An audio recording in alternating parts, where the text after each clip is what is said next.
city was inflamed, like old Eisenhower's hemorrhoids, as the saying goes. It had been one of those hot, sticky nights, the kind where you wake up tangled in a sweaty bedsheet like a damned mummy from an unholy sarcophagus. And the only way to beat the heat was to stay in a cold shower all day and drink, which is just what I was doing when I got the call. His name was Theodore Papadopoulos, and he was one of the elite, a fat cat who'd made his billions during the Vietnam War, selling munitions to both sides. But now, seems he had a problem. His son, Teddy Jr., had ended his life as a hood ornament on a Buick, and old Dad suspected foul play. A divorce, right after birth, had placed the little nipper in the custody of the mother until age 21, and it was only now that Papadopoulos was getting to know the boy. That is, until he ended up like a spent pinata on the roadside. It was my job to find out who did it and why, and it wasn't going to be easy. The police didn't suspect foul play, so why should I? And the fact that Papadopoulos seemed to have vengeance on his mind didn't make the situation any easier. Well, I'll give it my best shot, Mr. Papadopoulos, but don't set your hopes too high. Police Chief Tomahawk and his boys are a sharp group, so it's going to be tough for a private investigator to pull a rabbit out of a hat. But he was my only son.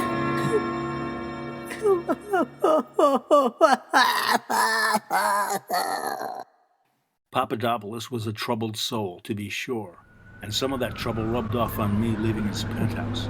In the parking garage, I was approached from behind. By the time I heard the footsteps, it was too late. I woke up with a throbbing headache and a case of bad circulation. Someone had a message to deliver, and they wanted me to sit still for it. This nonsense was keeping me from a gorgeous blonde barkeep with long legs and a vocabulary that did not include the word no. All right, Shorty, you get this warning only once. Forget about the Papadopoulos kid. All you need to know about him is that he's playing a harp behind the pearly gates. Take my advice, drop this case like a hot potato. They doped me again, and when I woke up I had a bad attitude and a need to see an old friend, Police Chief Tommy Tomahawk. Look, Joe, we're old friends. We grew up together, which is why I can tell you, you're nuts. The Papadopoulos kid is dead, dead, dead. The case is closed. There's no mystery here, so you're just wasting your time. Oh, yeah? Well, I've got a client and a couple of faceless goons climbing up my back who seem to dispute your... Okay, so I get it. You would like a copy of the official police report. Is that it? Look, Tommy, I don't want to put you out, but I think you do owe me one. Do you remember that one time when we were kids? Aha! So you're gonna bring up that underpants episode our senior year at the prom, is that it? So, to you, I'm just a public library, but handing out official documents instead of stupid best-selling novels and self-help books. Okay, well, I'll do it just this once, but you're wasting my time and you're wasting your own time. Tommy was a good man, just wrapped a little too tight for his job. The Jesuits really had done a number on his head. But there was little to go on. The case seemed opened and shut. The kid was struck by a car while jaywalking. The driver of the car wasn't even cited, and that seemed to bring my case to a solid brick wall dead end. Or did it? Maybe there was something missing in the report. It was grasping at straws, but I decided to pay a visit to the county coroner's office. The assistant coroner remembered the jaywalking case, or appeared to, between bouts of pinwheeling eyes. Yeah, he was flattened by that car, all right. I remember because I had just ordered a pizza. But after the body came in, well, I just lost my appetite. So Teddy Papadopoulos did die accidentally. Teddy Papadopoulos? The son of that rich guy? No, man, he died in Vietnam. He was in my Army Reserve unit, along with our now distinguished mayor. He was our commander. Go to City Hall. Ask him yourself. That jaywalker was listed as a John Doe, but I promise you, he was not Teddy Papadopoulos. At last, the break I was looking for. But it was a weird one.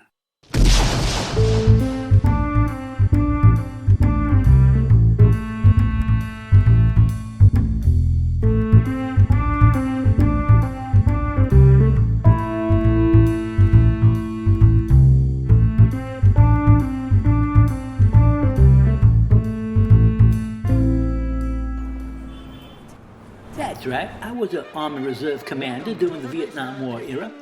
Vietnam, you see, was a very, very troubling time for this country. You see, our political system failed to recognize the moral outrage of the American citizens.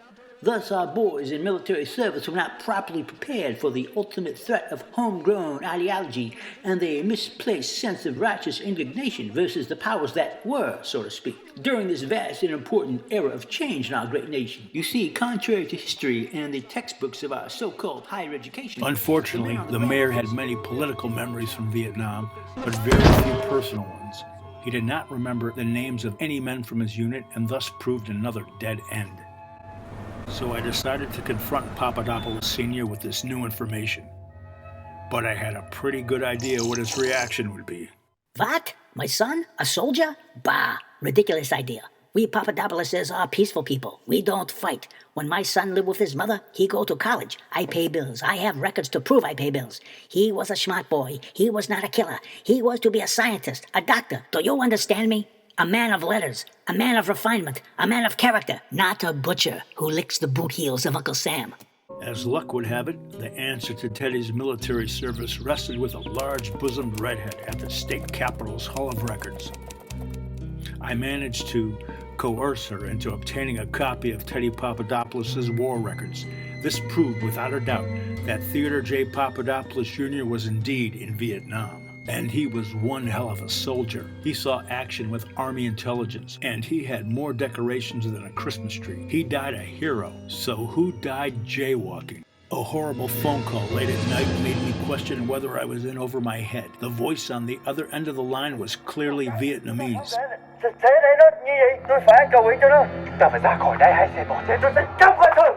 I knew this due to my own service in Nam, and that's when the Shinola really hit the fan. That little private eye knows everything. What are we going to do? We'll make him squeal like a pig and we'll kill him.